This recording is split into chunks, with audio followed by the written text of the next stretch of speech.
I'm pulling it up right now. Okay. Very good.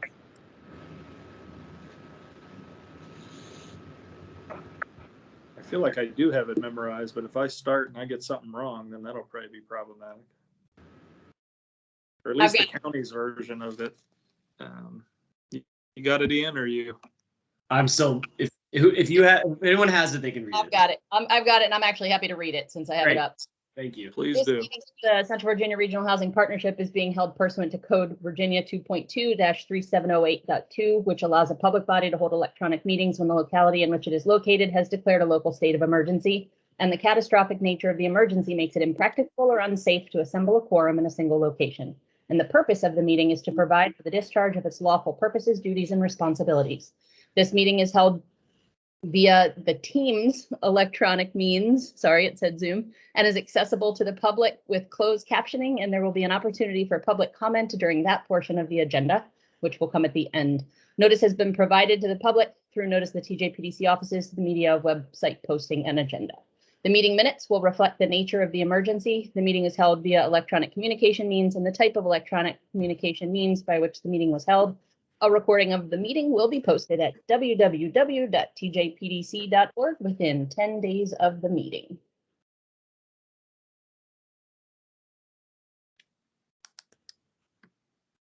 Great, and I guess I can, so as you probably are all aware, there wasn't an agenda sent out for this. We obviously are changing from our typical meeting, our executive committee meeting, into this strategic planning workshop. I just wanted to briefly introduce Chris and Rachel, who are here with us from the Spark Mill. We really appreciate their time, and we're really looking forward to getting started with them.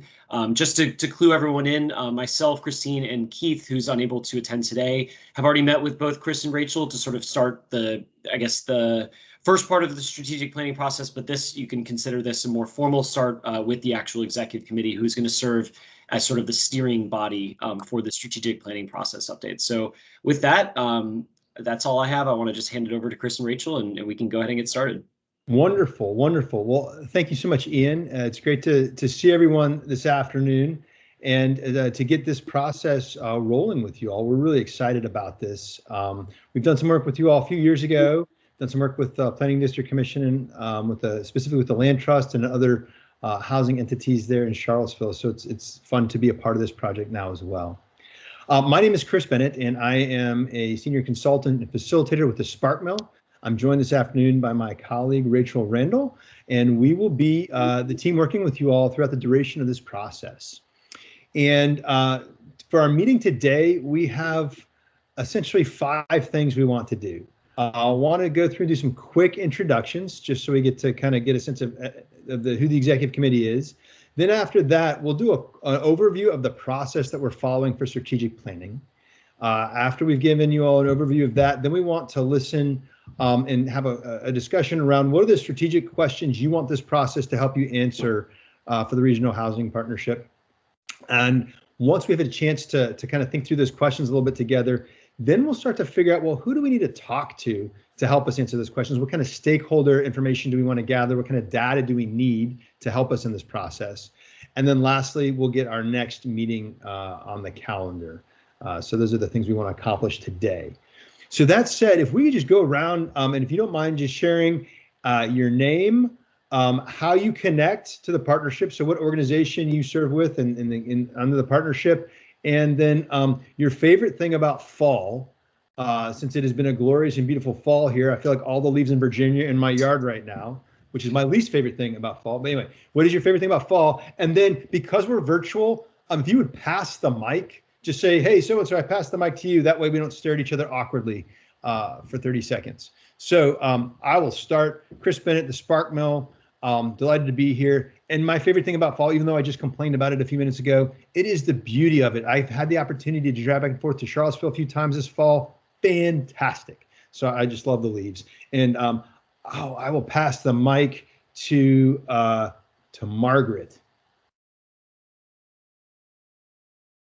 Hey, everybody. I'm home today, so I haven't brushed my hair. Or maybe my teeth too, I don't remember. Anyway, I am Margaret Clare. I'm the executive director of the Nelson County Community Development Foundation. We're one of from the rural viewpoint. That's what I bring to the partnership. What do I love about fall? I think it's probably that school starts. I don't have any little kids anymore, but I still love that part about it. So anyway. And Margaret, Oh yeah, I'm gonna pass the mic to Ned. Thank you. So Ned Galloway, I am the vice chair on this executive committee. I am the Board of Supervisor member on the Albemarle County Board of Supervisors and the chair of that board. And was there another item there before fall? Nope. I didn't write down all the notes. You know, I lived in Cleveland prior to this, so there was no fall in Cleveland. You get a couple months of summer and then you get winter. So there's no fall.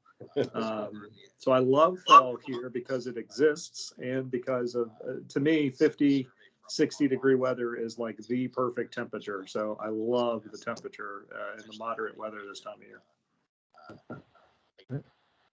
And who'd you like to pass the mic to, Ned? Oh, look, we're forgetting that part. Greg, I see Greg up in the top right of my screen.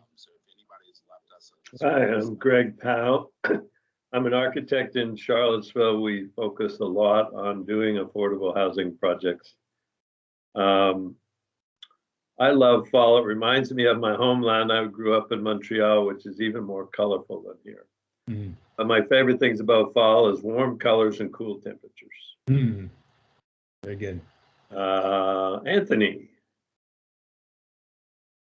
Hey everybody, I'm Anthony. I'm the director for Thomas Jefferson Area Coalition for the Homeless. And so that's what I bring to this board is to represent needs of the homeless population here locally as they relate to housing. And I don't know, Greg, that was pretty poetic, the warm colors and cool atmosphere. I'm gonna have to maybe piggyback on that. But yeah, I agree with Ned as well. 50 to 60 degrees is just perfect. You can run. And it doesn't feel terrible. You can hike, it doesn't feel terrible. So it's great. Oh, and I will pass to Stacy. Good afternoon. I'm Stacy Pethia and the Housing Policy Manager for Albemarle County. I chair the RHP's Events Committee. What I like about fall, I don't die of heat when I'm baking because I really like to bake, so it's the perfect time to do that. I will pass it to Colette. Did anybody pass on to you yet? Nope. Can y'all hear me? Yep.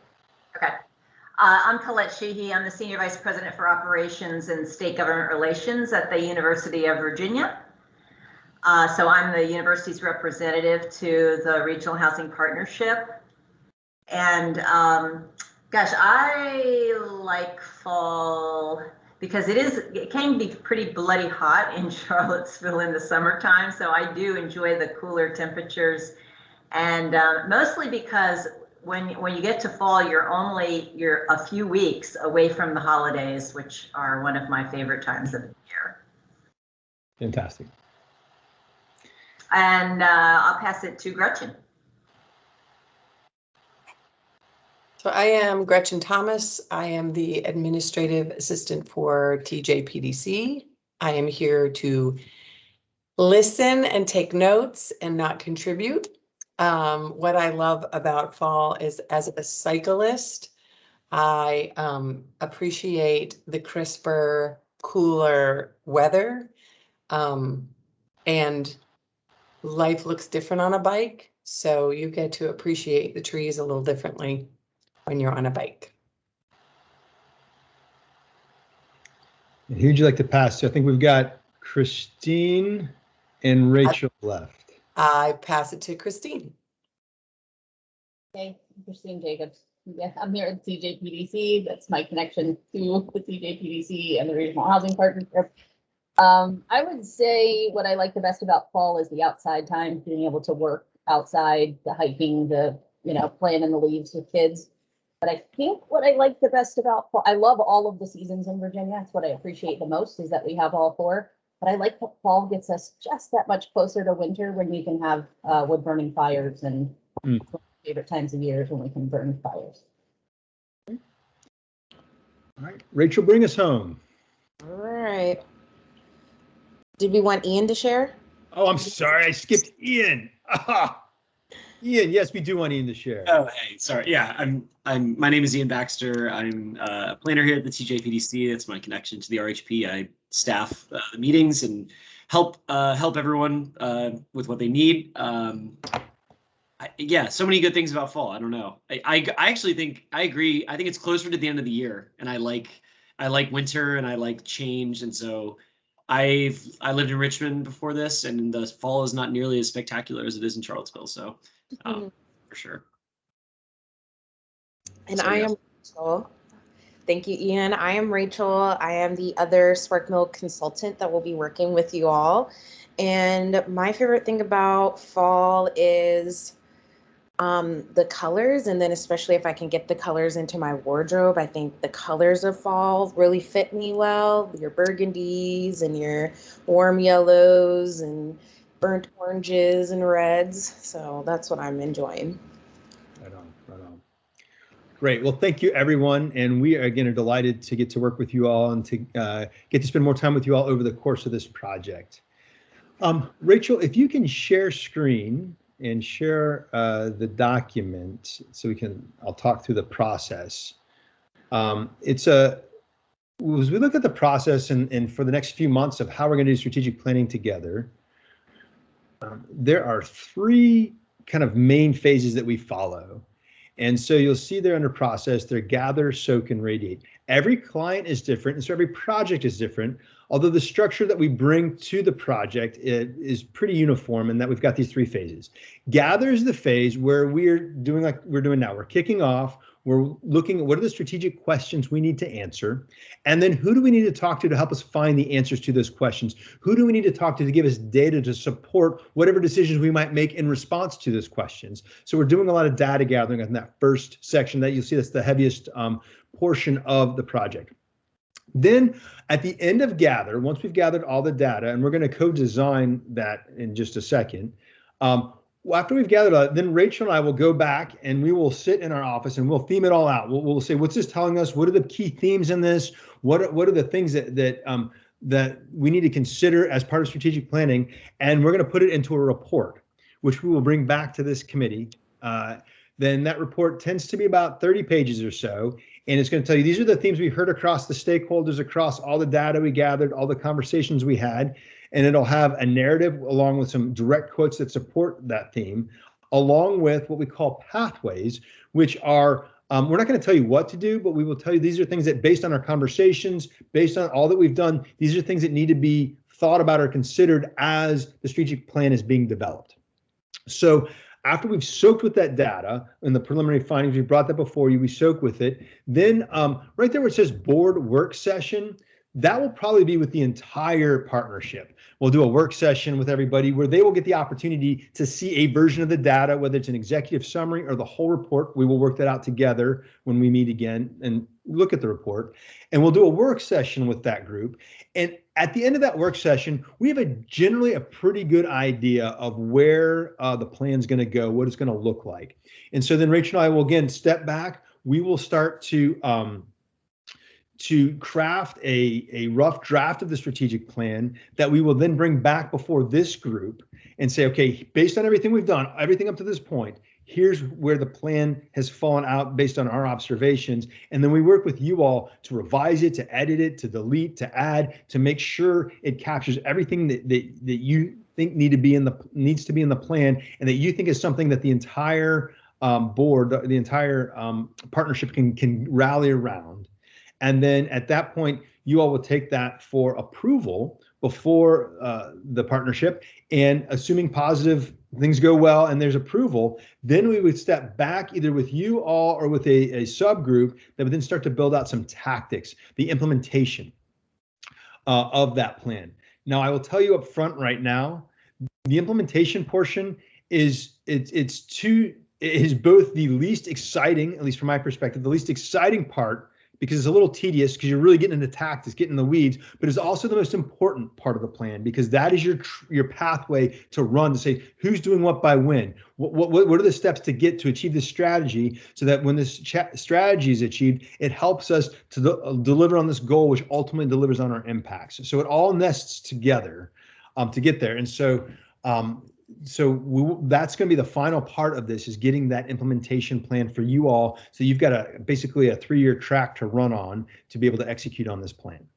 So that's a quick overview of the process. What questions do you have at this point?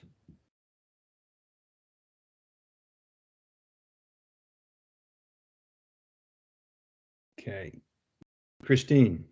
Typically, in your experience, how long of a process is this from beginning to end, just to share with the whole group? Great question. So Rachel, if you could just scroll up a little bit.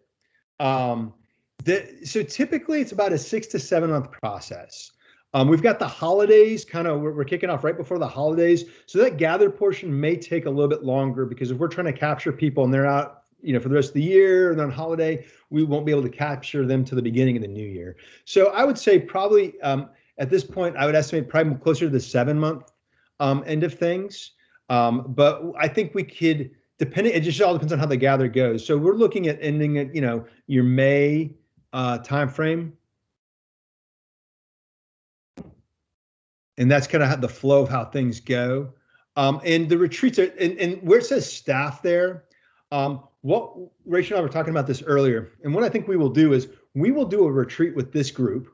And if we can do it in person, if it allows for in person, we would love to have 4 hours with you all to walk through some exercises to get the collective wisdom and benefit of your experience and knowledge as part of the gather process. And that would be where that staff retreat happens. So it would probably, chances are we wouldn't be able to sneak that in before the end of the year, although we can try, we can look at dates and see if we could. If not, we do it early in January. And then we would do a similar process with the entire partnership. And that gives us a basis to kind of compare and see kind of where there's alignment and perhaps or not. So that would happen, as you see there in month 4, where we do that with the entire partnership. Where we say board there, we're thinking the entire partnership. And so that's just a little bit of the flow of things. Other questions?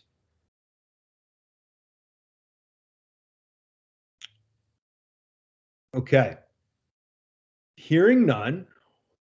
Now I want to change it to where we're having a dialogue or a conversation about what are the strategic questions you want this process, strategic planning, to help you answer.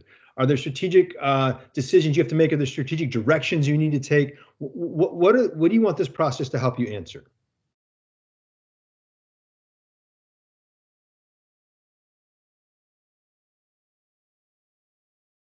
And Rachel's going to capture this as you share. So go ahead and this is just kind of a popcorn, whatever thoughts or ideas you have, you share those out and we'll start the conversation. I think that one thing that I am interested in, and we operate the partnership on a pretty shoestring kind of budget. We've gotten contributions from TGPDC for the last couple of years, but we seem to struggle, looking to the future, how we're going to support the partnership appropriately and making sure that we've got, adequate resources to do the kinds of things we want to do. So any kind of, strategies around how you garner support from whoever, whether it's the municipalities or the university or the community, generally to put the organization on sound financial footing. Absolutely. That continued sustainability. Okay, very good. Other strategic questions? This is something I've been thinking a lot about is the board membership. Do we have the right entities at the table? Now that we've been doing it for 3 years, do we have anything missing on the board? Are there any roles that are on the board that we haven't been able to utilize their talents or their strengths? And also, along with board membership is just a healthy amount of turnover and ensuring that it doesn't become too static. Certainly, we want the institutional knowledge to stay there, but that we want, term limits, and we want to make sure that we're giving other people an opportunity to contribute to the board as well. Okay, great. And I'd want to, if I could piggyback a comment onto that, it's in remaining the functionality. I mean, Christine's hit on that for the 2 points, but it'd be real easy to grow this partnership out. And with that size and more participants, it can become functionally problematic. So if that is the case, and we find that I mean, if you change the mix, that's one thing, you don't really change the size. But if you do grow the size, which is one of the comments I would say, do we need to right size for who we need to have on the board, but then make sure we remain functional and get things done and don't become so big that we're like a, container ship trying to cross the ocean and make a tight turn. Yeah. Okay, great. I think as a partnership, we need to decide what actions we can take to continue to facilitate the increase in affordable housing in the region. Yeah.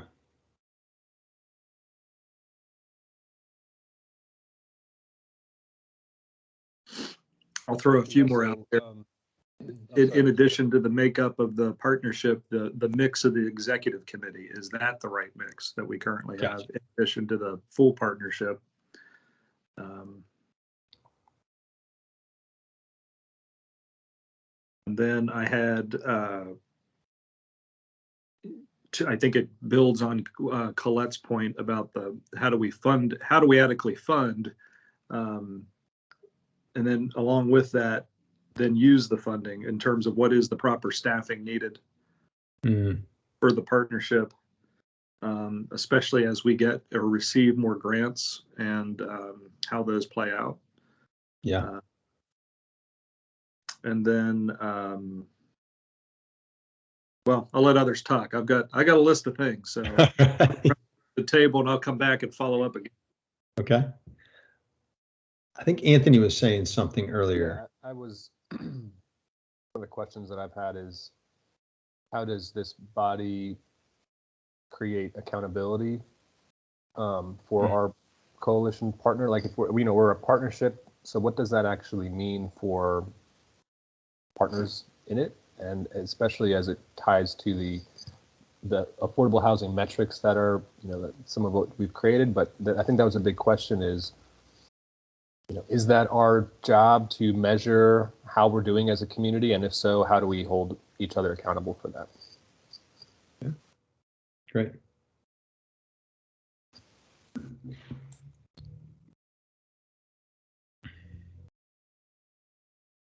Other questions? So go ahead. I'll throw out a few more. Do we want to, when I hear the question of do we have the right people at the table, I think we think in terms of our current boundary. I think we also should, is the regional boundary the right boundary? Should that be expanded? There's the question, I know that if Keith were here, and Christine will probably turn her camera off when I say this, but things like the regional housing partnership being a proper place to manage a regional land bank. So that's a very specific one that maybe could be in the mix.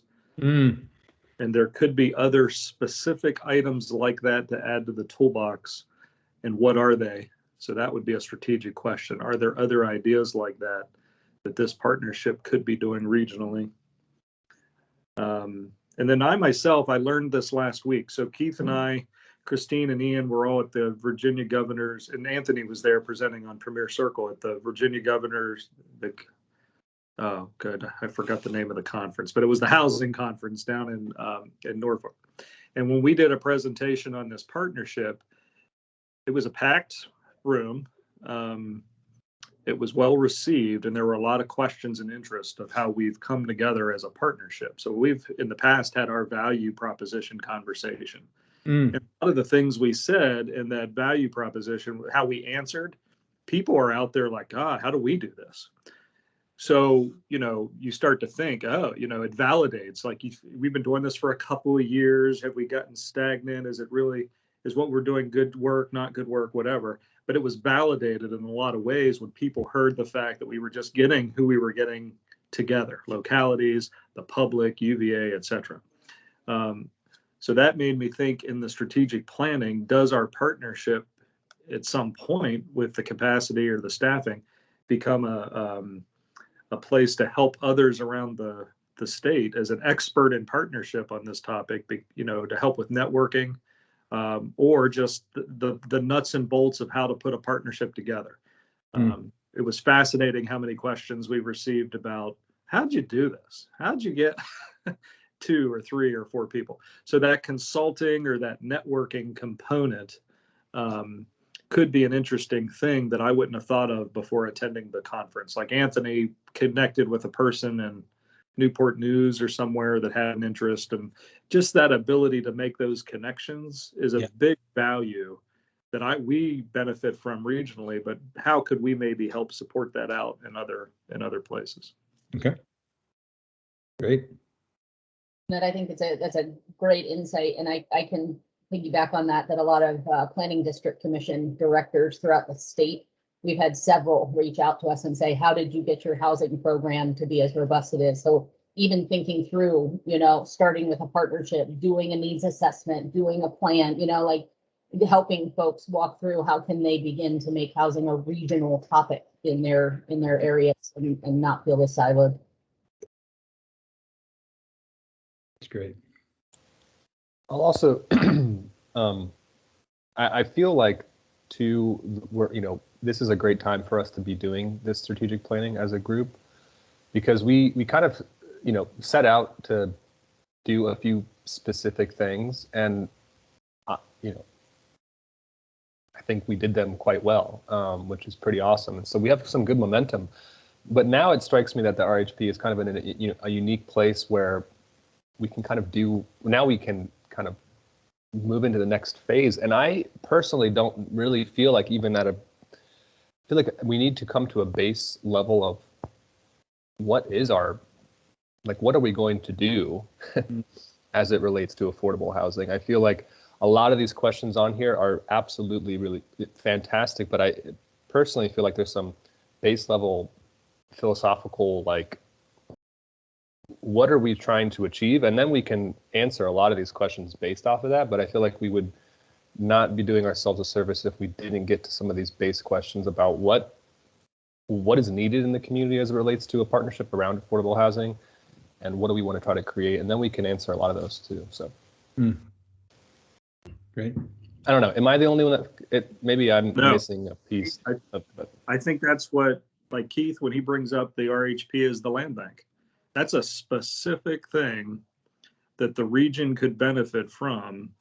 And that can't be the only idea, right? There's got to be other ideas that are like that are very specific in nature. We built a website, we got the housing policy done. What are those next items on the to-do list that we're going to do? And that could be one. And what are the other ones? I mean, I think you're spot on with asking that question.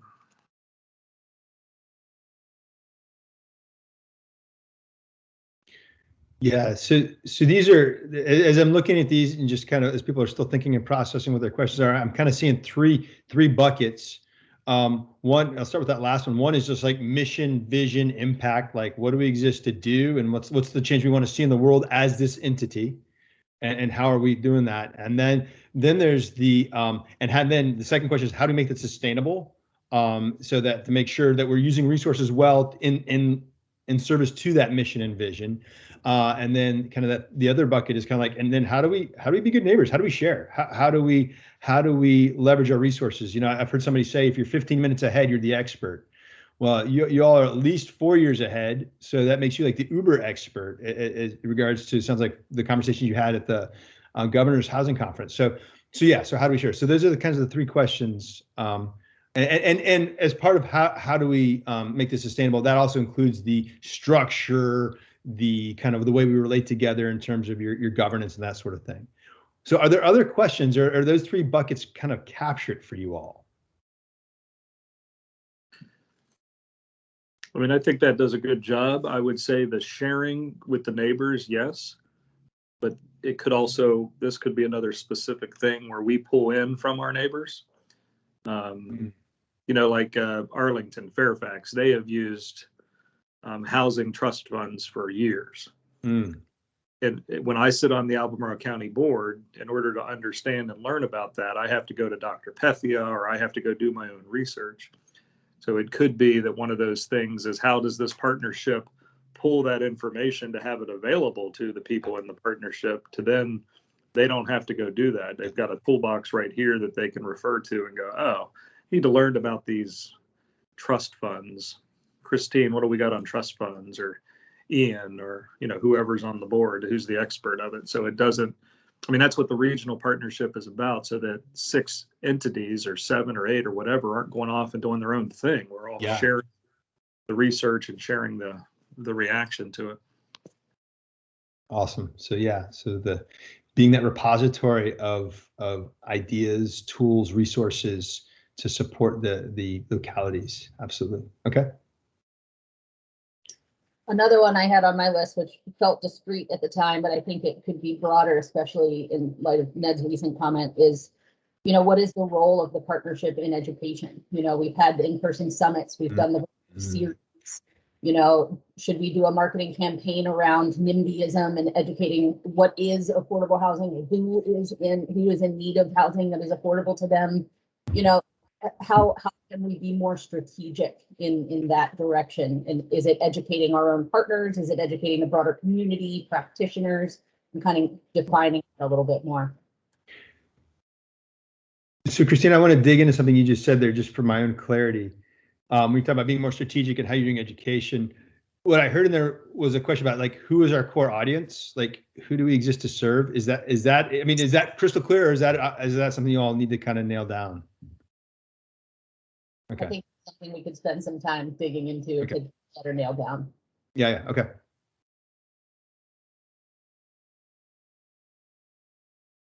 Well, in some ways, it's part and parcel to the size and scope of the partnership, right? So right now should be serving just, well, not just, but we know we should be serving the people that are the current members. So it's a good question to ask as the partnership grows. You know, or maybe it's a conversation of, just because we don't have every entity connected to housing on the partnership doesn't mean they can't be served by the partnership. So it's an interesting conversation.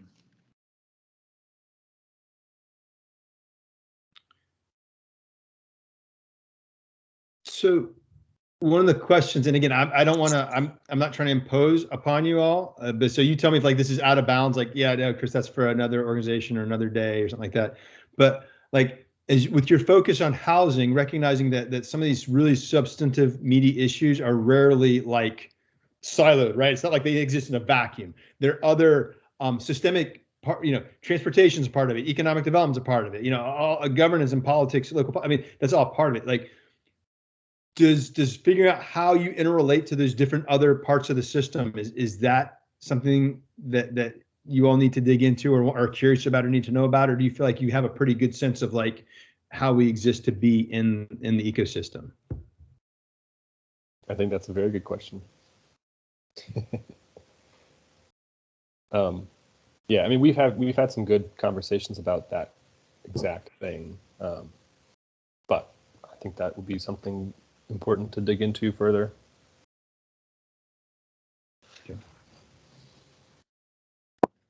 I mean, I agree. It's about what resources do we have available? How does this regional, I mean, we're getting pretty good at putting some regional partnerships together. So how does this regional partnership interact with the regional transit partnership? We have a representative that sits on this board and then reports back, just like the other members do. But does it go beyond that, just simple participation information sharing? But I would think we've got some housing to do things on a list that we have to knock out before we start adding other things on there beyond just sharing information. But it's certainly a good discussion. And please understand, I was by no means was I suggesting you all take on tackling transportation, those other things, because housing's got a few things, I think.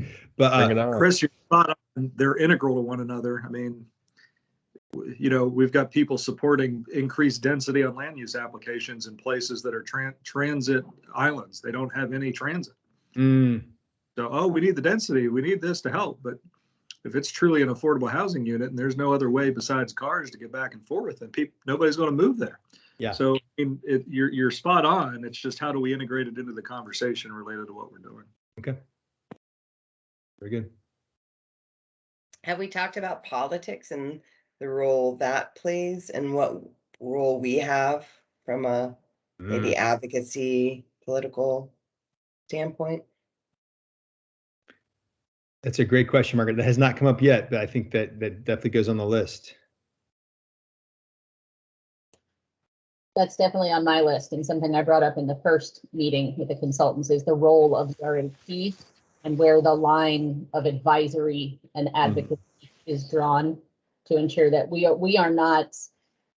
are providing resources and advising and trying to move the needle on affordable housing without making an assumption that we should be advocating in any individual jurisdiction for what they should be doing in their county. So the PDC always has to kind of balance on that line. So it's perfectly relevant for this group as well.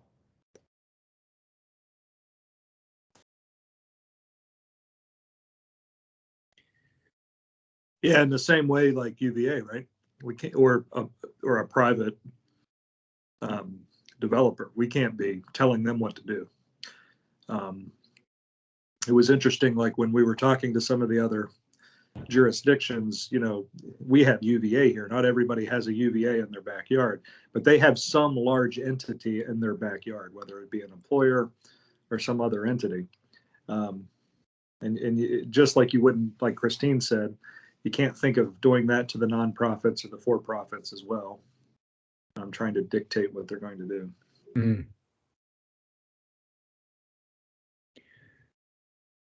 So this is a really great list of questions, and they're all deep and meaty questions.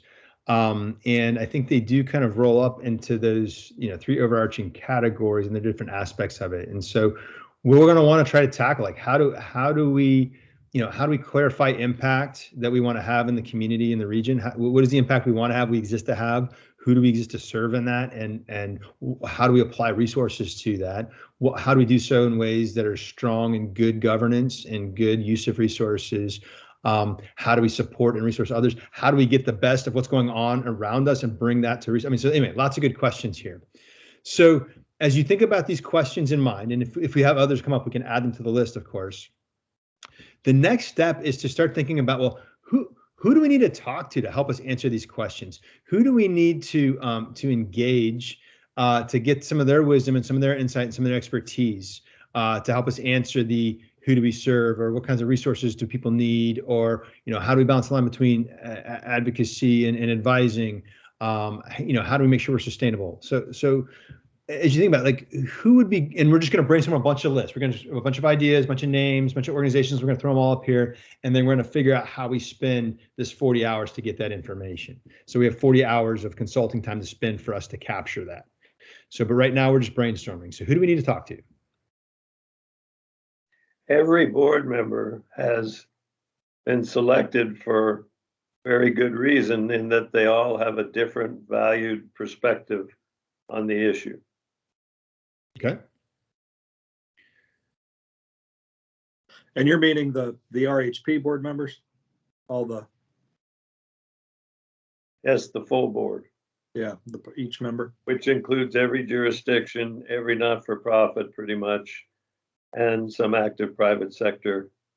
Maybe not enough residents, but you know, that cross-section, those 4 legs, as you would refer, Keith. I have that in my notes from when I talked to him last time. I knew exactly what you meant when you said those 4 legs. I'm like, oh, I know that. I've heard that before. All right. I would add decision makers and elected officials at each of the 6 jurisdictions to see what it is that a regional body can do to support their priorities and efforts around affordable housing.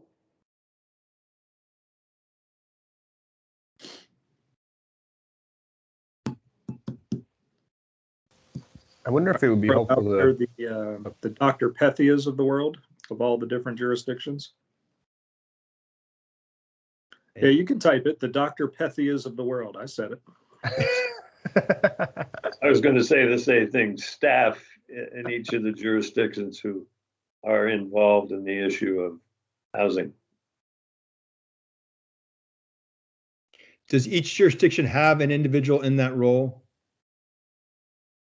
They probably don't have each in the role, but they have people working on it. So it would take a little work to identify who we want to talk to in the jurisdiction. Okay. It may just be a planning director, rather than the bigger jurisdictions that have a housing coordinator. Okay. But every jurisdiction has to be dealing with this issue. Sure. And we've interacted with all 6 jurisdictions, so we should have that list. Colette, I was going to ask if you, how do you, I don't know, how you think would be best for UVA's, affordable housing initiative to kind of provide how we could support that. Well, I don't know. I mean, I think if he would be willing, you ought to talk to the president of the university, Jim Ryan. Yeah. Pace Lakti is the kind of project managing our affordable housing initiative. One of our board members, Jim Murray, is quite involved in affordable housing in this community generally. Corin Capshaw and Ann Kingston, who Ann works with Corin on the downtown projects that they're supporting financially. It's Corin, but those are some names that, kind of come to my mind that aren't like official people involved necessarily in affordable housing. We're going to throw this back to y'all to correct the names and get all the spelling. So Sure. Don't worry about me. Yeah, public spelling's like public math. It's always dangerous. I was also going to, go ahead, Christine, sorry. That's okay. I was going to say a good cross-section of private sector developers that are engaged in affordable housing and some learning from them, barriers that exist and how the partnership can support, the communication between all the sectors.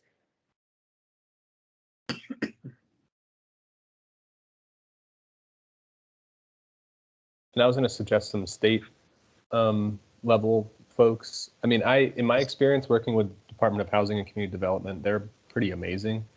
But I only work with like the homeless section, but I don't know, I think they're pretty progressive and I think would be supportive and could provide some insight into how these types of groups locally could best support even state level initiatives or how we can partner with those types of ideas on affordable housing.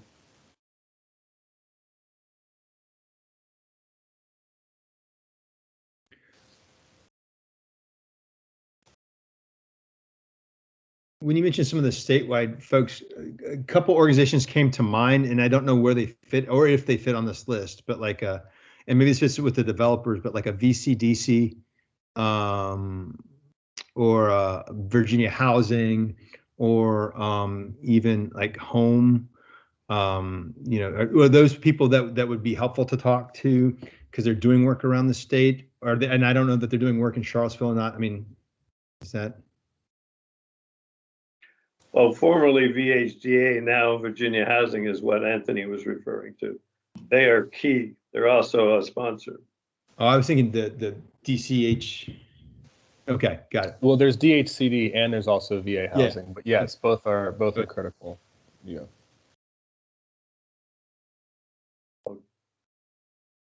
I know we have on the second bullet on the list residents. I think we need to do a really robust job engaging residents that are either living in affordable housing, advocating for affordable housing. We need a broad cross-section that better represents our community. That's definitely feedback that we have gotten, is that our partnership needs to have more people with lived experience.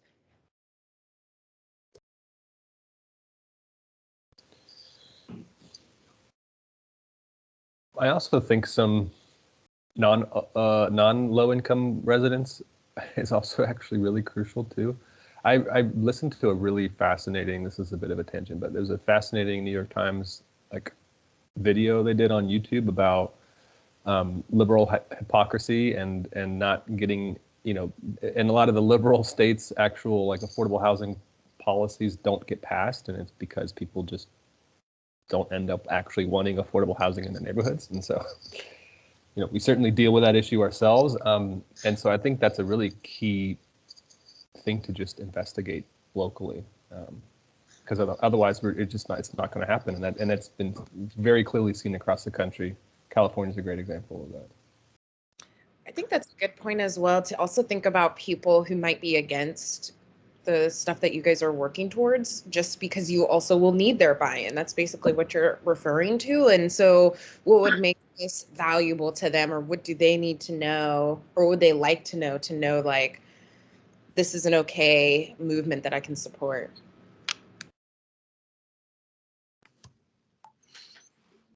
Any of your critics too, the people who are like, this partnership, blah, blah, blah, blah, you know?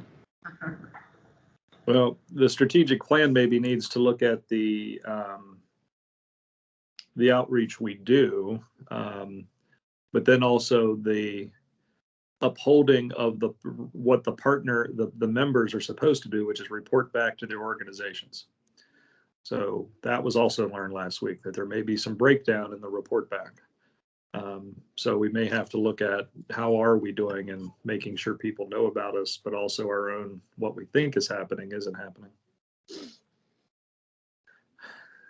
Colette, who's the name, if still there? You had I remember meeting, and the name's escaping me, with a lead consultant for your. Oh, Gina Merritt. So she would be, I would think, because she was doing that with a lot of, I mean, I would imagine a whole array of people in the community. She could be a bank of information with the kind of an objective view of what she's heard. So she should be on the list, I would think, for who you want to hear from. Mm-hmm. I think she's also doing some work with the city now.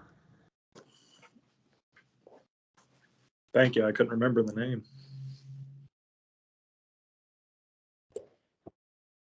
I don't know if it's obvious, but we have on the list the nonprofit housing service providers. I think that's one of the 4 pillars. It's just not one of the bullets yet.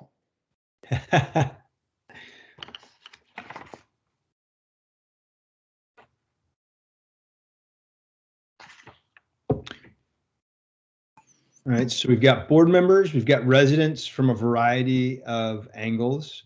We've got decision makers and elected officials for each region, the Dr. Pethias of the world, the staff, the folks from UVA, private sector developers doing affordable housing, state level folks who are supporting affordable housing work, Gina Merritt, who's consulting with UVA and doing some work possibly with the city, and then of course our other nonprofit providers. Any other gaps here? And does this pretty much cover it? Who's missing? Employers outside of UVA and the city and the county. They're whatever your other larger, medium-sized employers, and perhaps economic development members in the area, because they may also know what they're hearing from employers. So like Roger Johnson and the city's not doing very well with names right now, but the city's economic developer and Roger. Chris Engel, they could be good. They would have good insight into not only what they're hearing from current employers, but what they're hearing from potential employers as they relocate here, specific to what they're hearing about housing wise. Okay. Great. And if you were able to talk to, there are other regional housing partnerships out there in the world.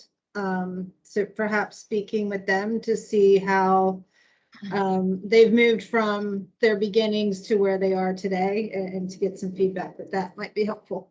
Do you have is there a specific one in mind? You're like, man, they're a rock star. We want to be like them when we grow up.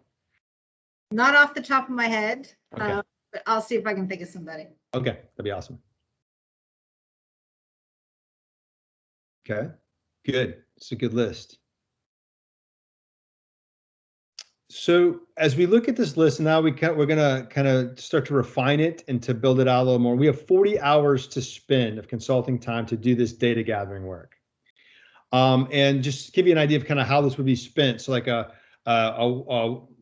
stakeholder interview where if we, say we talk to Jim Murray, it'd be, that we'd budget 90 minutes for that. That's time to get the call, basically a 30 to 45-minute call, and then time to capture our notes. So every individual stakeholder interview is going to be about 90 minutes budgeted. If we did a focus group, that's going to be about 4 hours for a 90-minute to 2-hour focus group. If we did a survey, that's usually 8 to 10 hours. So those are kind of the ways that you would spend that time. And so, looking at this list, it seems to me, well, let's talk about board members really quick. Do you think by engaging board members, is the broader retreat towards the end of the project, is that sufficient enough to capture their input and their insight, or does there need to be some other interaction with them prior to that point to capture their wisdom and expertise?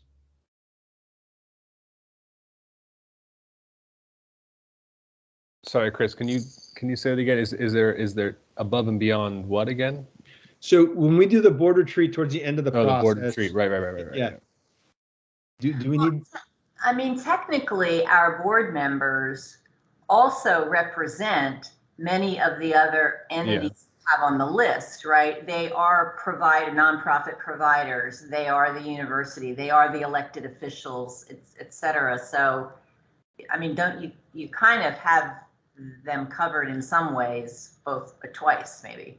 Yeah. What if we tried to think of people who are maybe outside of your partnership, but in those same realms? And then if we aren't able to get that person, then we can use partnership members as like a backup. So like, say if we're not able to get your an economic developer, then you're going to pull the one that's from your group. Does that make sense? That's just an idea as well.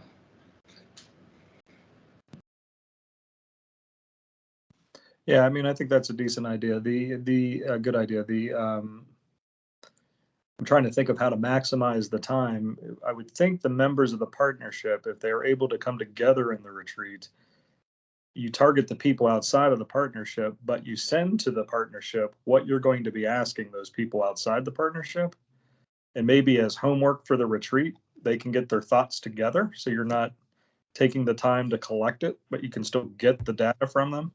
And then they bring it to them with the retreat, and we have a method for them to provide it either ahead of time or so that we have what they're saying, but we spend our time trying to go outside of the current. How many? Refresh my memory. How many members are part of the board? 21. 21. So, to that end, Ned, and kind of to Rachel's point as well, what if we created a Google form that we could send out in advance? The same questions we're going to ask stakeholders when we talk to them, but that the folks could answer that in prior to the board retreat. It still gets their input, but we're also listing the folks outside, and that would not take the full 8 to 10 hours that we do for a survey. That'd be a much smaller scope. So if we just allocated a couple hours to that, I think that gets the benefit of your board voice, because they are representing those, as Colette said, but we also get to hear people outside of the board, so that it's not an echo chamber, that we're hearing a variety of thoughts. Would that be all right? I mean, to me, yes. And the value of that to me would be that then at the retreat, they're reacting to what others have said versus offering their own ideas. Yeah. Yes. Right. Okay.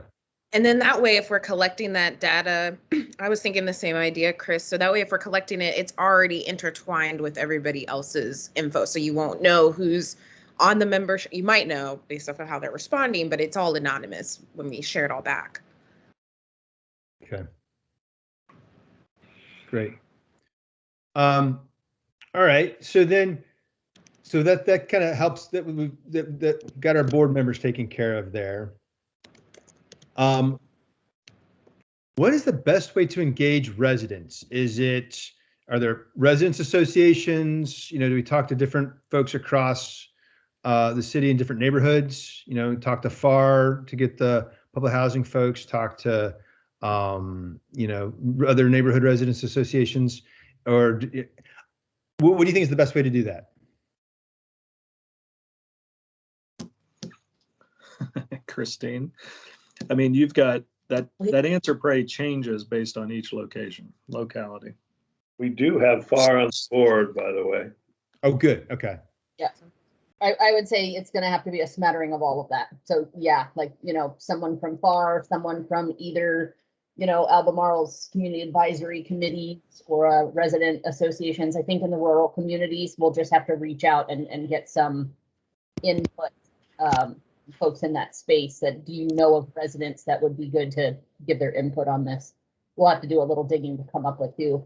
And I don't know if that should be, I was just trying to think through which of these groups make sense to do focus groups where people can kind of come together and share collectively that may have a similar experience, and which ones of these really would need kind of like some one-on-one or two-on-one interaction to be comfortable sharing. But I think I'm going to have to do some digging to figure out, the resident piece in order to get urban and rural, low income and not low income. This is a question we answer all the time for all of our committees and all of our boards. So yeah. I want to make sure that we're not just going to the usual suspects, folks that have served on other committees and other boards for us. So I'll have to, call the Dr. Pethias of the world and find out who are the best people in your area to give their lived experience. So, okay. So if we were able to talk to 1 to 2 people, well, if we talk to one person from each locality, and that may not be realistic, that's 9 hours if we did individual interviews, which is fine if that makes sense to do it that way. I don't know if you want to allocate more than 9 interviews for residents, or if 9 interviews for residents, because some would be overlapping. You don't want to talk to somebody who's going to get the same 3 opinions, even though you've talked to 3 different people. Does that feel right? It's 9 hours. Excuse me. It's 9 hours for 6 interviews. Yeah, I think we see how much time we need for the other groups, and if we need to pare it down, we do. But in my mind, I'm thinking our 4 sectors, we could split that time approximately in 4 for each of them. However, we can slice that. Yeah. And then for the Dr. Pethias of the world, we've created a new term, just so you know, Dr. Pethia, that's what we're gonna call it now. I know it's said 4 times, so it's entrenched. I love it. It's right, exactly. Now it's embedded. So is that a focus group? Do we invite everybody to come together in a location and do a focus group with those folks? Would that work?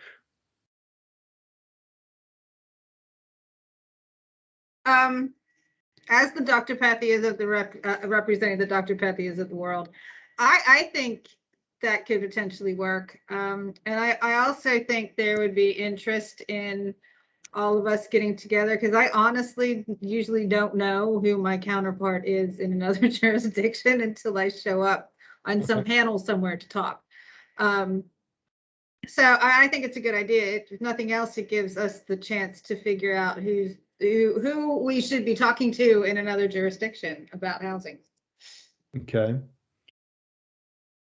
So Stacy, I was in Fluvanna the other day, and your counterpart there was very impressed with you, and I think would welcome the interaction. And my guess is that several of the other rural jurisdictions would feel the same way. So, and maybe the practicality is it's a Zoom, so that people don't have to all physically come in.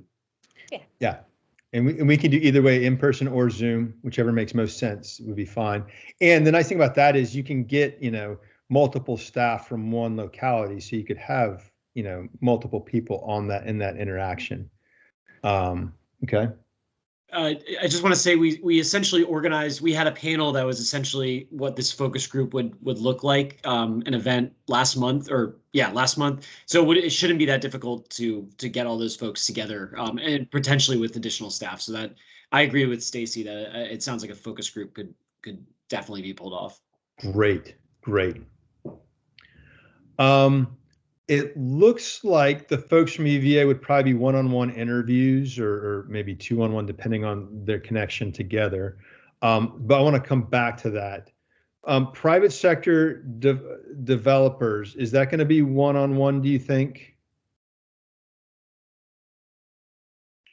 we could do a roundtable. I think a number of us could contribute names of active developers in that arena that aren't on the board currently.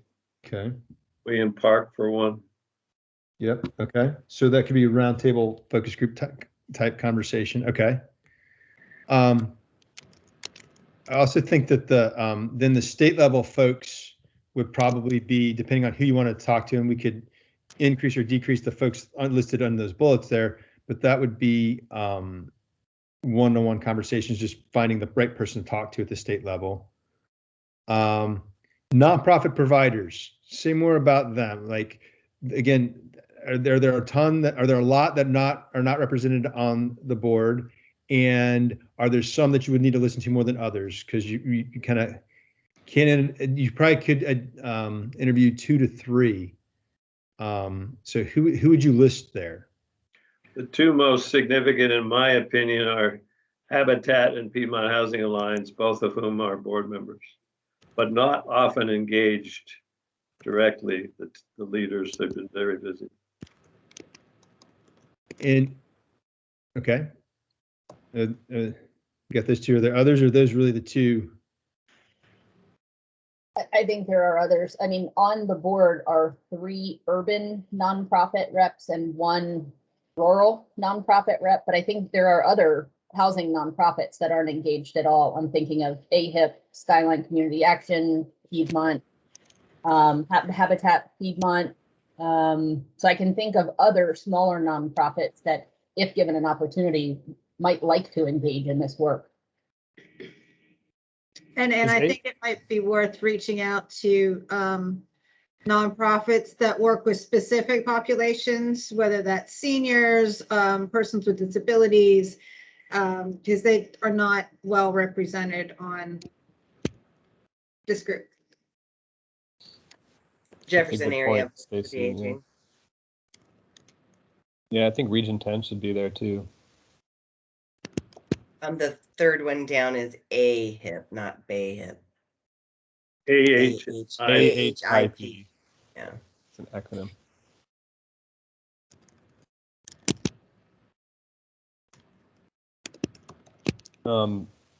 Yeah, I mean, in regards to Region 10, not just for the populations they work with or like supportive housing needs, but I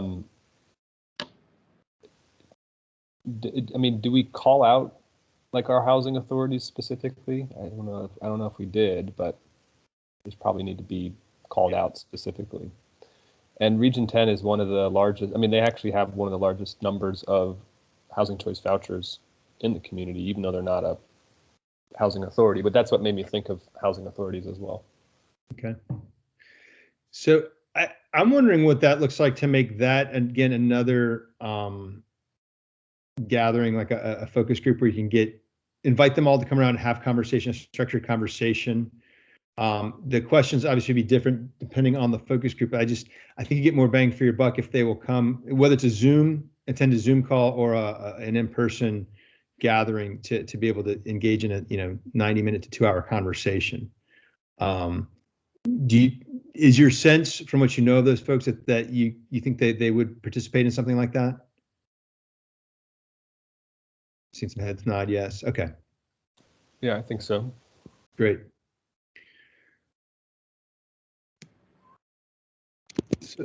So with those focus groups, that puts us at 15 hours, and that gives us the 3 focus groups, was one with the staff from the localities, another one with the developers, and then another one with the nonprofit organizations. So that's 12, plus the 3 hours for engaging the board members using that Google form. So that puts us at 15 hours. Then we've got the rest of the 15 hours, or excuse me, the rest of the 40 hours. 25 can then be used for interviews. And again, because public math dangerous, I'm going to use my calculator here. So that gives us roughly 16 interviews that we could do across the rest of the categories.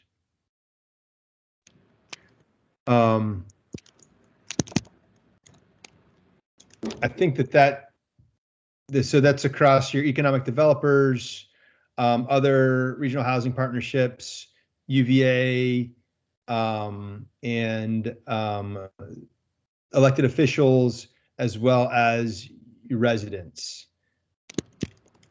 A number of those groups seem like they could be focus groups. Get more bang for the buck, get the interaction between different organizations. Sure. Which do you have specific ones in mind? Well, you mentioned elected officials, you mentioned economic developers. What other entities haven't we covered? I mean, you're in the business of doing this, but it sounds to me like we get more bang for the buck if we do groups that are more efficient, and you might get an interesting group dynamic to draw out more thoughts. Yes. So I think the groups work if people will actually attend and show up. I think that's the biggest thing. Whereas when you set up a phone call, more than likely people will attend that. Especially if you've got, I mean, again, there's not one monolithic perspective across a sector, but if someone who's going to be fairly representative, you can talk to one person, they might represent, 50 to 60% of the thought in that region. So yeah, I think the focus groups can be really fruitful, and it could be almost a value add for the housing partnership because you're bringing people together as well. So I'm not opposed to that. I also want to. The other thing is you can go deeper on a phone interview than you can in a focus group. So that's the only drawback between the two. That's the only kind of con between those. And so for those that we might want to go deeper on, that might be kind of probe a little bit, we might want to reserve a couple of phone interviews for those sectors while also doing a focus group if we're going to leverage focus groups for a lot of these. Colette, can you give your insight on the best way to, you gave some great suggestions on people. Would you think that the best way to do feedback from UVA would be one-on-one interviews? I think so. Yeah, I think you could either take, I'd probably say, first of all, Corin and Ann Kingston are not UVA people. But Ann probably is the better one to do that. Jim Murray, even though he's on our board, he's really a community member involved in funding. Actually, he invests in affordable housing properties. I mean, I would think Gina Merritt's definitely a one-on-one interview. Yeah. For depth. Did you suggest Dr. Ryan would participate? Well, I don't know. I mean, he may want perhaps JJ to talk to you all instead of. Well, in any case, that would probably be for their efficiency better to be a one-on-one. Yeah, definitely. Mm-hmm. And you mentioned Pace Lochte, since she's leading the initiative for the housing. So I think that's another good one. And what was that person's name again? Pace, P-A-C-E. Put it in the chat. Pace. Okay, thank you. H-T-E, yeah. I mean, that might be too many people from UVA, really. But yeah, my thought is that you really want to make sure that, like, it's somebody who's going to give. Sometimes the higher up you go, and it's nothing against them, it's not as depth. Whereas Pace sounds like that's the right person to talk to because Pace is really deeply involved in that and can do that. So that's probably who I would suggest from the UVA, just based on the conversation so far. Yeah, I mean, I think Jim Murray would have an interesting perspective. Okay. On just the community generally, and he is pretty passionate about affordable housing. He would bring like a different lens, I think. Okay. Yes, that sounds good. So Jim and then Pace. Okay, so let's go ahead and put those two next to UVA. So it's 3 hours next to UVA.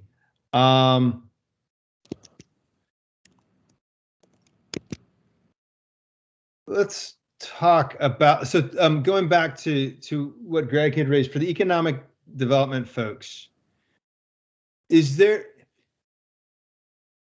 better to talk to one or two of them, or to try to get everybody together in a focus group? Again, do we want to go deeper with them, or do we want to hear the diversity of opinion across all of them? And you could do it both and if you get two people who have, widely divergent views, and they have widely divergent views, what's the best way to engage that sector? Roger and Chris work very well together. I would imagine this is a guess, other people can correct me if I'm wrong, but my guess would be if Roger and Chris are in the room and you had economic development folks from the other localities, they're going to be thrilled to be in the room with Roger and Chris. So, that could be a focus group, but at least the two of them together could yield a lot of heft, if you would. And Roger and Chris are kind of the urban perspective, and the other 4 jurisdictions would be the rural perspective. Okay. So it would be good to get some rural perspective with Roger and Chris. So if I heard that correctly, then Roger and Chris are kind of the linchpin. If we can get them to commit to being there, they would be a draw for the other folks to have everybody in the room together. Is that fair? Is that what I heard? Maybe I'm just touting my economic development director too much here. But I believe Fluvanna's new one came from our staff. So the new economic development director in Fluvanna, was on the Albemarle's economic team. So that should be an easy pull in. But Greg is absolutely right. And Chris is definitely urban. Roger has to deal with both, has to straddle both urban and rural. Well, every rural area comes with its own kind of special needs, you know what I mean? Mm-hmm. Because each area has its own challenges. Yeah. Okay. All right. So yeah, you just don't want to lump Roger as urban. He's done a lot of work outside of our urban ring as well in terms of economic development. Okay. Didn't mean to pigeonhole them. So we'll make economic developers. Christine, what were you going to say? No, I was going to say, I think this would be one that would be really, again, great to get them all together to share their perspective collectively. Great. So that and the rural and those that straddle that line are all hearing from each other to see what the overlaps and needs are for housing. Okay. All right. So Chris, you identified, I think, a real value in doing these group sessions is it's the regional housing partnership that would be convening these various groups, which I think would forward our value to the community. Yeah, that's good. Okay, so we've got 6 hours between the the 2 interviews for UVA and the board Google form. We've got another 16. So I have 30. Yep. No, 28. If I did that right. 28, and then we could spend. Then we've got 9 hours. Then we have plenty of time. So it's 20. That gives us 12 hours, kind of, for anything that we've missed. So I guess for state level folks and then the residents, we could easily keep those 6 interviews at least, and then gives us a couple of hours for some state level folks. Who at the state is most important, do you think, to talk to in the work that you're doing, to hear from? Virginia Housing. Okay. So I guess I can chime in from staff perspective. So we've started to develop relationships with different folks at Virginia Housing and DHCD in accordance with some of the grants that we've gotten. And I think that those, I can give you the list of names of sort of who we work closely with. Sort of the goal, I think, is to expand that list. And, we're always looking for more opportunities for state funding for the RHP to sort of oversee projects. But we now have we have 2 or 3 people that I think it'd be really valuable to talk to within both DHCD and Virginia Housing. So, Okay. Great. So that won't be a problem to get some names there. Okay, great. All right, so then make sure my math's right here again. Make sure I add it up.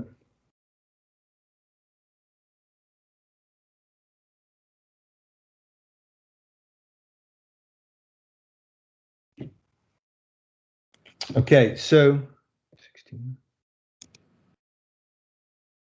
Yeah, so we've got 9 hours, which is roughly 6 interviews that we can spend across state level folks, and other areas. So one thing we haven't talked about is the elected officials. So a couple of thoughts on elected officials. Sometimes they don't give very good interviews because it's just very political. They're all very smart, interesting people, and sometimes they're terrible interviews. Sometimes it's really awesome interviews. It just depends on the person.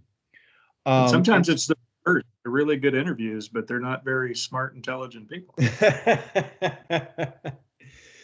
So if we think about the elected officials, is there somebody that you think would talk and would shoot straight? And by the way, just so you know, all of our interviews, when we talked one-on-one, and even in focus groups, it's all anonymous but not confidential, meaning we are capturing information and data, and we're going to reuse some of their comments in our report. We're not going to tell you who said what, but we are going to say this is what was said. So we need some, like with the interviews, it really helps to have somebody who's going to talk to us and going to be willing to share and give directly exactly what they think, good, bad, and ugly. So from that perspective, when you think about elected official, is there somebody or some buddies across the locality you think that would do that? Or you think, no, they're all just going to give the safe political answer and they're not going to do it? Well, let me preface everybody else's answer with this. And the conference last week, I think in a lot of ways confirmed this. Locally or regionally, I think we have found you have different localities that politically are divergent, but affordable housing has not been a political issue.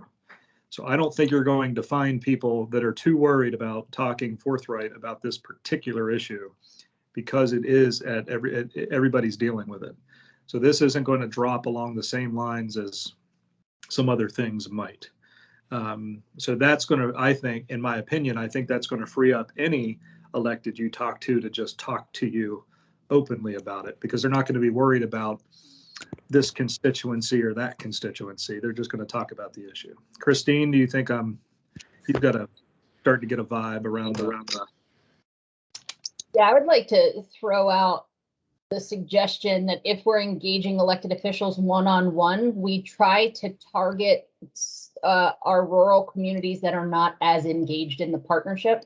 So for example, Greene County's member has not attended. We need to be able to bring Greene County into why the partnership is valuable to their jurisdiction.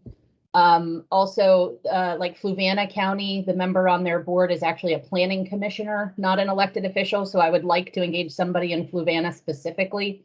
And I think part of it is because we want to sell getting support from them, but also what is it that we can do for them that can take some of the politics out of affordable housing when it's done by a regional body. So I would love us to go in the rural direction if we're going to do one-on-one, because I think we're very supported by our urban elected officials that are both on the partnership and with all of the work their jurisdictions are individually already doing around affordable housing. That's just my own perspective. Okay. So for the elected officials, if we could talk to Greene and Fluvanna, so let's say that's 2. And then we said we're going to talk to Gina Merritt. That's 3. Well, she's not an elected, but she's probably talked to a lot of electeds. Right. Well, I'm sorry. I was going through like the 6 interviews that we would do. And then Anna Kingston.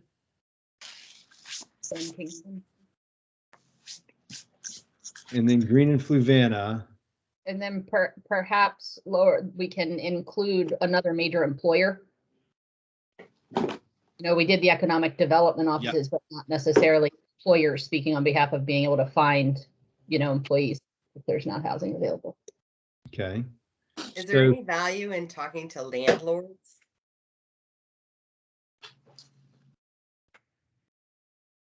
I'm sorry, what was that suggestion? I didn't hear that. Sorry, I said, is there any value in talking to landlords?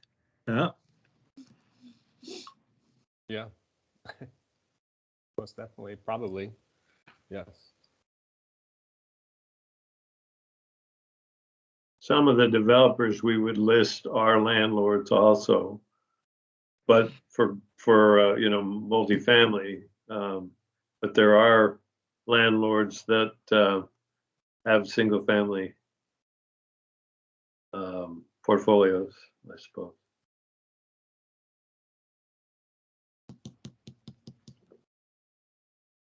Okay.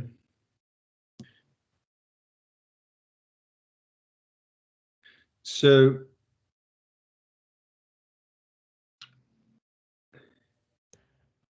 Where are we on hours, Chris? How many more do you need specific well, interviews? so I'm looking for 6 interviews, not including our UVA folks. And so right now we've got Gina Merritt, Anna Kingston, Greene County, Fluvanna County, and then somebody from the state. And then if we want to talk to a landlord or two, that puts us at 6.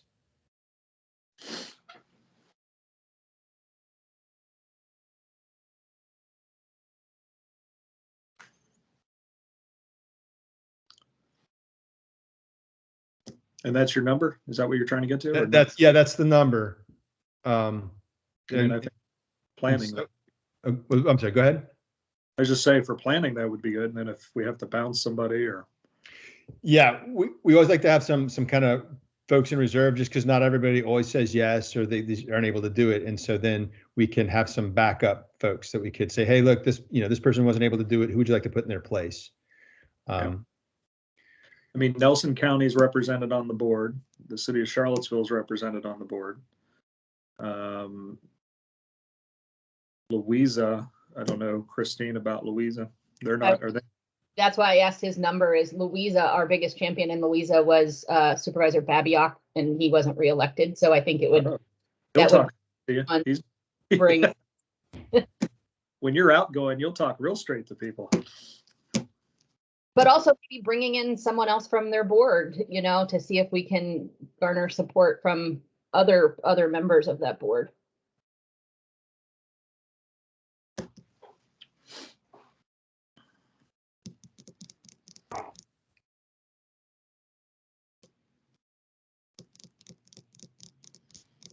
I'm just making sure my math's right here. Yep. So yeah, so with those, let's look at the interviews real quick just to make sure we've got it right. So those where it says, under 6 interviews there where it says Gina Merritt and Kingston, yeah, it was just highlighted. Those are our 6. Do those feel right? Is there somebody you would say, well, there's a better one? Do you need to sleep on it? And, we'll send out the spreadsheet and then you can change, make some adjustments later. What are you thinking?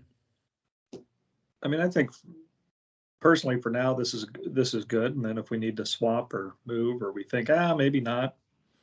I mean, somebody might go to Ann and talk to her and decide, maybe that's not the right one. I mean, I don't know. I'm just using it as an example. And there could be, I don't want to shortchange, but our esteemed chair had a business obligation this afternoon, but he may have some people in mind too, because he is a pretty central player in this world. So he may have some ideas here too. And I would certainly want his input on it. Okay. So then here are next steps, kind of where we are. So I'm just going to summarize the data gathering so far. We've said we're going to do the survey with board members. We're going to do that. We're going to do the 6 interviews with residents. We're going to do the 6 interviews as outlined there. We're going to talk to Jim and Pace from UVA. We're going to do a roundtable and focus groups with private sector developers. We're going to do a focus group with nonprofit providers, a focus group with the economic development folks, and a focus group with the Dr. Pethys of the world. Those are our 4 focus groups. And then that gets us to our 40 hours. So don't worry, we're going to clean all this up and send it out to you all so you get to see this. Then what we will also do in addition to that, we're going to include a Google sheet that has the individual interview people listed. And we're going to ask you to correct any spellings that may need to be fixed. We're going to ask you to add email and phone numbers. And you'll see the columns in there, but just basically email, phone number, connection to the housing space, and any notes we might need to know. And then once that list is right, you all feel that list is right, then we're going to need somebody from this group to reach out to them and say, hey, the Sparkmill, we're doing this project. The Sparkmill is going to talk to you. And then that's our trigger to start scheduling with them. So that's the process. Who's the person that's going to be doing the outreach from the housing partnership, regional housing partnership, to those people? I mean, I assume it would be me, but I'm not sure if there's a better way of potentially, I don't know all of these people, and obviously members of the executive committee do. I don't know if you'd want to include a column that says someone other than Ian, basically, type column, because I'd obviously be happy to represent. I mean, I represent the Regional Housing Partnership as a staff member, but I'm not a board member, so it might be. It might just go to spam if it's from me, and we obviously want to avoid that and be as expeditious as possible. So absolutely, okay, we can do that. So what we will do then is we're going to say, Ian, tell me. Sorry, go ahead, Chris. I was going to say what we'll do is we'll send that out, but we also have draft language that we're going to send to everybody that you all can use and tweak. And so I think if that column is there and you all put that column in there and assign it, then we just have to have an accountability loop that says, yep, I sent my email, and we'll give you instructions. We'll give the whole group instructions on how to do that. So we're happy to do that. I'm sorry, Rich, what were you going to say? Yeah, I was just going to suggest, if we have the time, we could take a moment and go ahead and highlight which ones Ian will specifically reach out to. So that way it's already on that sheet. And then you guys, as you're filling it out, you fill out who also needs to reach out to that group or the people. That's a great idea. So who can connect us to Gina? What? Okay. Who can connect us to Ann? I would. Yep, Colette. If you recommended them, you're connecting them. Who's gonna connect us to a landlord?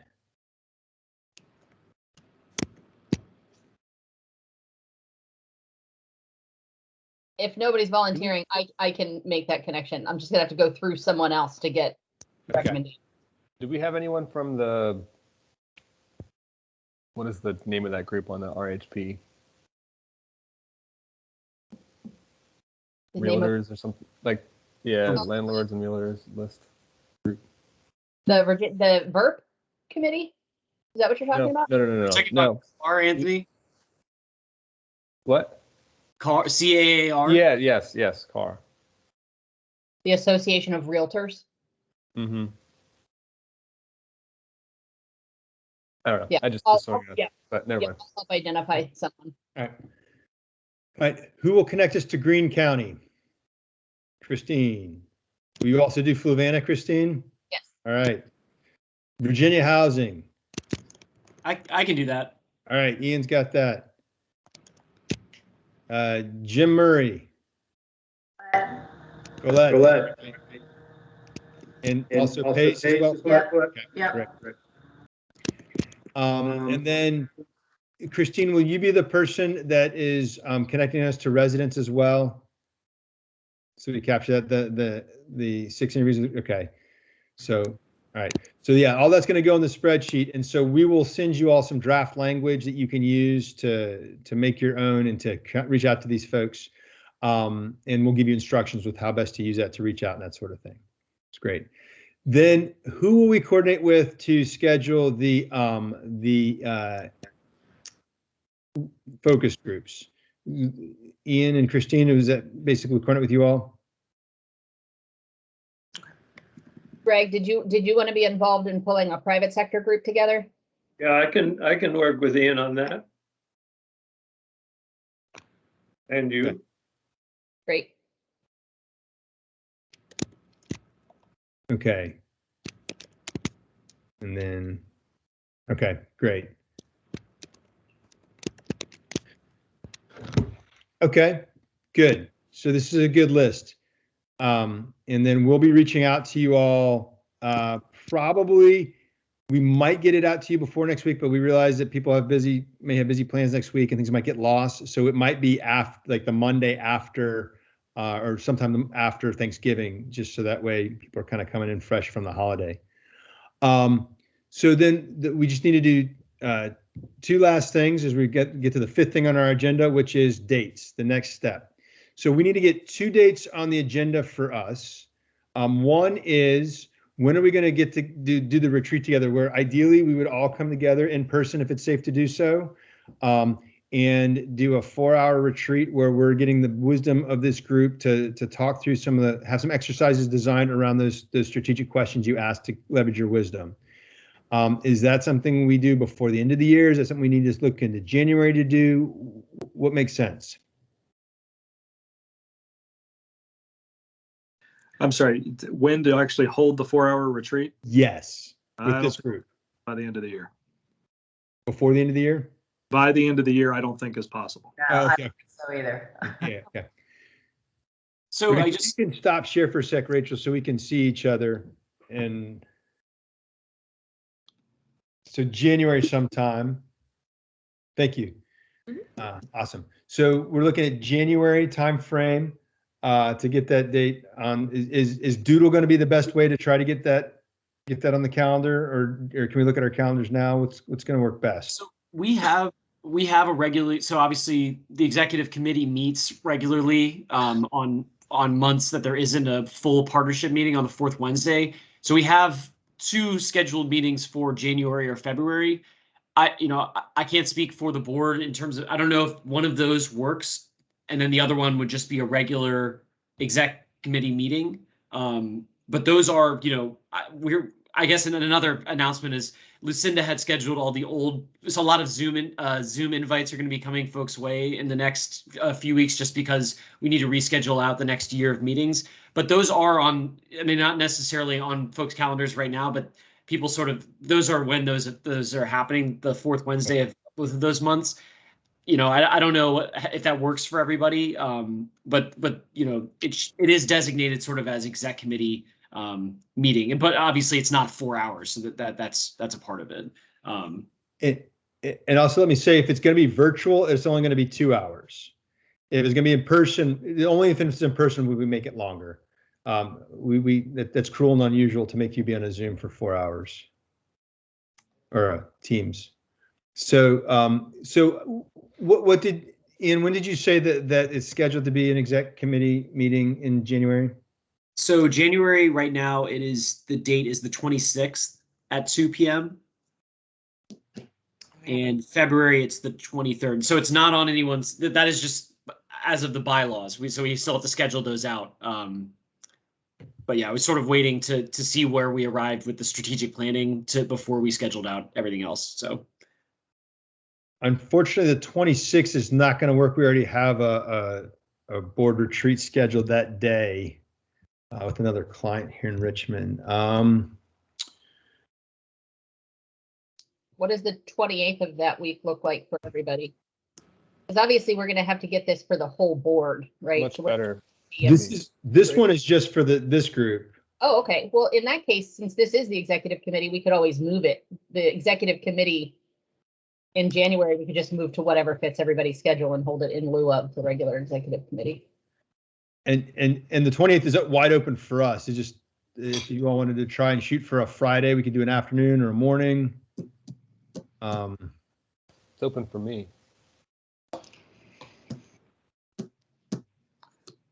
Typically, I wait till all of these and then I'll jam it in. It would have to be afternoon for our current chair. Okay. So if we did like a 12 to 4 or a 1 to 5, can we say, since it's a Friday afternoon, it's been a long week for everybody, can we say, 12 to 4, or maybe even 11 to 3, or no, it has to be afternoon. So 12 to 4.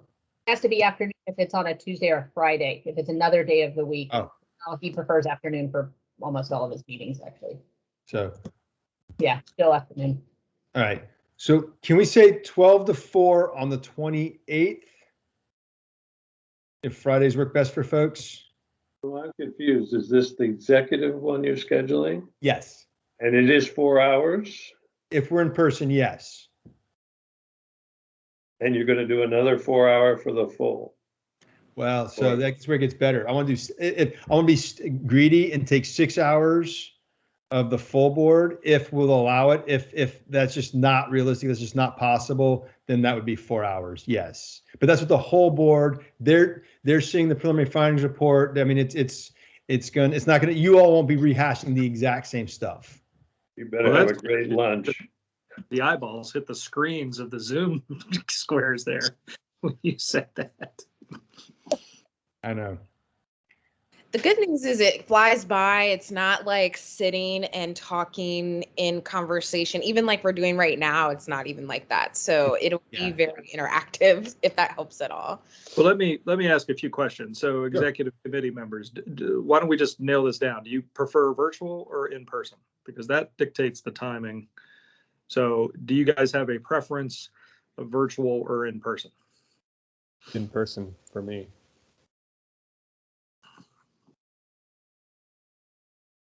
I have to drive the farthest, so I don't care. I like both. I'm good. This is either way. Margaret, by the way. Yeah, I'm fine either way.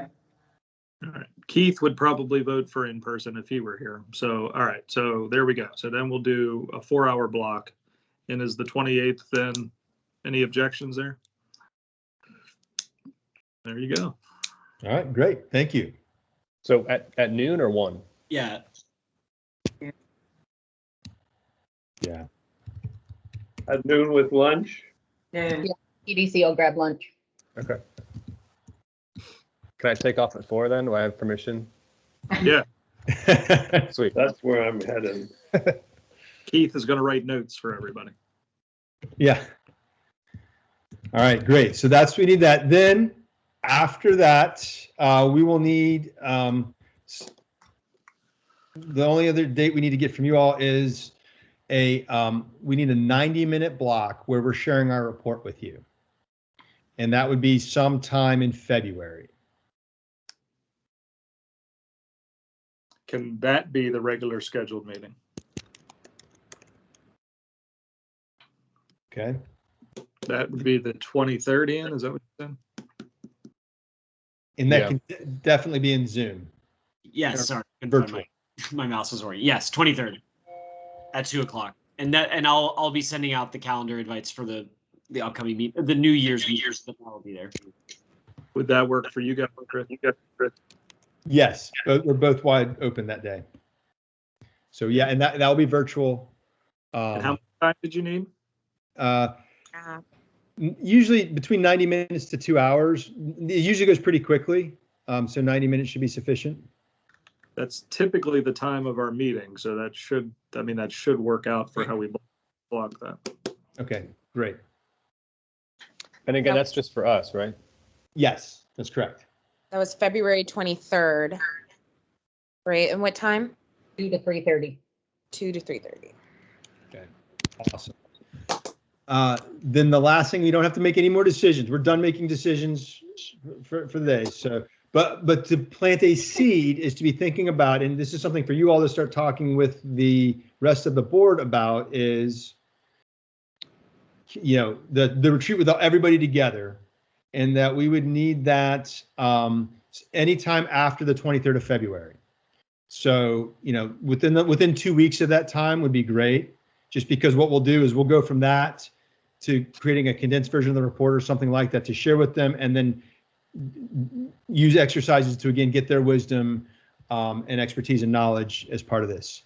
So And again, like I said, I'm greedy, so 6 hours would be awesome. I realize that that may not be realistic just because of, so 4 hours would be great. What would be a regularly scheduled quarterly partnership meeting is March 23rd. We can work from that, and then I know you said we don't have to decide right now, but that is when the board would normally be meeting if we wanted to keep that in mind. And there is going to be a 5th Wednesday that month, just FYI, which is unusual. All right. So we'll just hold the afternoon then. So let me just play a quick devil's advocate here for the Please. 6 hours. I know it sounds crazy, but I would advocate that we try to set aside time to do this adequately, because the worst thing is to not, and then you feel like you're almost getting at it and you could have used just a couple hours extra. I don't know. I just don't, I just want to push back a little bit against that. I totally get the time commitment issue, but I also get it. These things take time to invest in properly. So, are there significant concerns from everybody about that personally, or do we just think that it's not going to fly, which is totally valid? I just wanted to be devil's advocate real quick. Well, I think we have time to commit to the blocks. I mean, it's not like we're asking to do it in 30 days notice. So it would be easier to do the ask since it's a quarter away. I think the more you ask of the overall board, the less likely people will show up. 6 hours is a big bite out of a lot of busy people's time. Okay. I would just echo whatever the time ends up being, the earlier we can get it on people's calendars, the more they can plan around it. We all know how months in advance our calendars begin to fill up. You might even be able to use it as kind of a bargaining tool as well. Like Anthony's kind of leading into we want to take time to put into this, but this is a great opportunity for people who are like, what is this partnership? What are we doing? People that want and have ideas in your partnership, like it can be a selling point as well, is really participate in the 6 hours, because that's what it is. I mean, I'm just reflecting back at the last few quarterly full board meetings, and we managed to get quorum, but we did not get a majority, I don't think. Yeah. So that's where my nervousness lies. The only thing I'd say in response to that, Greg, is we're going to be filling the time. The last couple of quarterly meetings have not exactly been robust. So agreed to that. And if you've got a compelling program and a compelling agenda, you can intrigue people in. But I think more people for less time is better than less people for more time. Well, that's what I was going to ask. Is that accurate though? You can poll the folks and just say, can you commit to? Yeah, that's true. Would you be willing to commit to this if it's a robust and energizing and engaging agenda? Would you be willing to commit to this as part of this process? And remind them, I guess it's being reimbursed by Virginia Housing, but there is a cost to this process, and so you want to make sure you get the value out of it that you're putting into it. So you all can decide that. To talk with folks however you want to choose that, but just let us know. We've held the afternoon for you all, and just let us know how you prefer to proceed. We will adapt to what is best for you all. Okay. All right. We've done a lot in just an hour and 45 minutes. So thank you all for your full engagement, for showing up, for being present. Do you have any questions, thoughts, concerns as we start to wrap things up? Okay. Great work. Thank you all very much. We're entering the silent phase of things. So you're not going to hear a lot from us necessarily, other than those who are reaching out to folks, because we're going to be doing the work. We're going to be coming and running the focus groups. We're going to be making the phone calls and talking to people. And so if we can send out updates just to let people know what's going on, but you're not going to hear a lot from us until we get closer to our meetings, and then we'll start sharing stuff out. So if you have any questions at any time, don't hesitate to reach out to us. Rachel's going to be reaching out and sending out the notes. that'll have our email addresses and stuff on it. So please, any questions, anything, reach out to us. We're here working on this very diligently. And with that said, if there are no other questions, you get 14 minutes back into your day. Oh, Ian, did you have something? Yeah, sorry. I just wanted to reiterate the Zoom invitations that will be coming out in the coming days. Okay, yeah, and thanks for putting y'all's emails in there. We do have a full part. This was scheduled a while back before I was at the PDC, but the upcoming partnership meeting is on December 8th. It was moved from the 22nd because of how close that was to Christmas. So there is a quarterly meeting next month. There will be an agenda and the sort of formal accoutrements sent out in accordance with our regular policies. But I just wanted to again thank everyone for marking this out in their days. It's been really, really great, and I'm really appreciative to have an engaged a sort of steering committee, helping to guide this process. So, but again, you will be getting Zoom invites from me. Please accept them so we can be sort of set out for the next calendar year, and we can finally transition from Lucinda inviting everyone to stuff to me doing it. So thanks. Awesome. All right, everybody, enjoy this beautiful fall afternoon. Have a great weekend, and we will be in touch. Thank you, everyone. Thank you. Thanks. We are Bye. officially adjourned. Christine and Ian, could you stick on real fast?